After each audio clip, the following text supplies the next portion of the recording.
बहुत समय पहले की बात है। एक 22 वर्षीय युवक अर्जुन नामक एक छोटे से गांव में रहता था। उसके माता पिता एक दुर्घटना में बचपन में ही गुजर चुके थे। वह अकेला था, निर्धन था और जीवन को चलाने के लिए दिन रात मेहनत करता था। एक सेठ के यहाँ छोटा मोटा काम करके जो भी कमाता उससे गुजर बसर करता। अर्जुन ईमानदार तो था पर भीतर से टूटा हुआ, हमेशा अपनी किस्मत को कोसता था। उसका मानना था कि इस दुनिया में सफल वही होता है जो चालाक हो, जो दूसरों का फायदा उठाना जानता हो। एक दिन वह काम से लौट रहा था तो रास्ते में उसे एक साधु मिला। साधु ने कहा, बेटा मैं एक यात्रा पर हूँ, क्या तुम मुझे अगले गांव दर्पणपुर तक पहुंचा सकते हो? मेरी आंखों की रोशनी अब बहुत कम है, मैं तुम्हें इसके बदले में कुछ दूंगा। अर्जुन को दया आ गई और उसने कहा, ठीक है बाबा, मैं आपको छोड़ देता हूँ। वे दोनों यात्रा पर निकल पड़े। चलते चलते साधु ने अर्जुन से कहा, बेटा तुम्हें दर्पणपुर के बारे में कुछ मालूम है? अर्जुन ने कहा, नहीं बाबा, मैंने उसका नाम भी पहली बार सुना है। साधु मुस्कुराया और बोला, यह एक अनोखा गांव है। वहाँ हर घर में एक विशेष दर्पण है। वह दर्पण किसी का भी असली रूप दिखाता है, न कि चेहरा बल्कि मन का रूप। जो जैसा सोचता है उसका प्रतिबिंब वैसा ही दिखता है। अर्जुन ने चौंक कर पूछा, मन का रूप मतलब अगर तुम भीतर से लालची हो, ईर्ष्यालु हो, कपटी हो तो तुम्हारा चेहरा उस दर्पण में विकृत नजर आएगा, और यदि तुम ईमानदार हो, परोपकारी हो, विनम्र हो तो तुम्हारा प्रतिबिंब तेजस्वी दिखाई देगा। अर्जुन अब सोच में पड़ गया, क्या वह दर्पण उसके बारे में सब सच दिखा देगा? वे दोनों गांव पहुंचे। गांव सुंदर था, स्वच्छ और शांत। हर घर के बाहर बड़े बड़े दर्पण लगे थे। गांव के प्रधान ने साधु को प्रणाम किया और कहा, बाबा क्या यह वही युवक है जिसे आप लाए हैं? अर्जुन हैरान रह गया। क्या मतलब? उसने पूछा। साधु ने गंभीर स्वर में कहा, मैं कोई आम साधु नहीं, इस राज्य का महामंत्री हूँ। राजा वृद्ध है और उन्हें अपने उत्तराधिकारी की तलाश है जो न केवल बुद्धिमान हो बल्कि भीतर से भी शुद्ध हो। इसलिए मैं यह रूप धरकर पूरे राज्य में घूम रहा हूँ, ऐसे व्यक्ति की तलाश में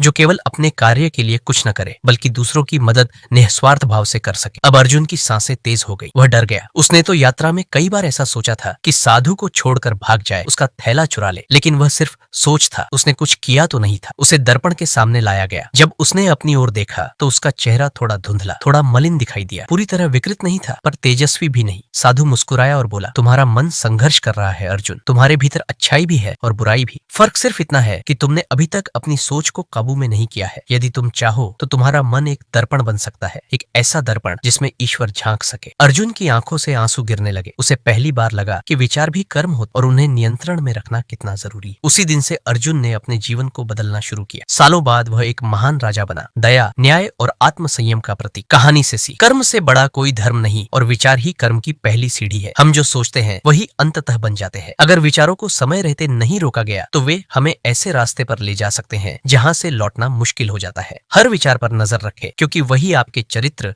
और भविष्य का निर्धारण करता है। अगर हमारी कहानी अच्छी लगी तो चैनल के लिए लाइक और सब्सक्राइब कर दीजिए।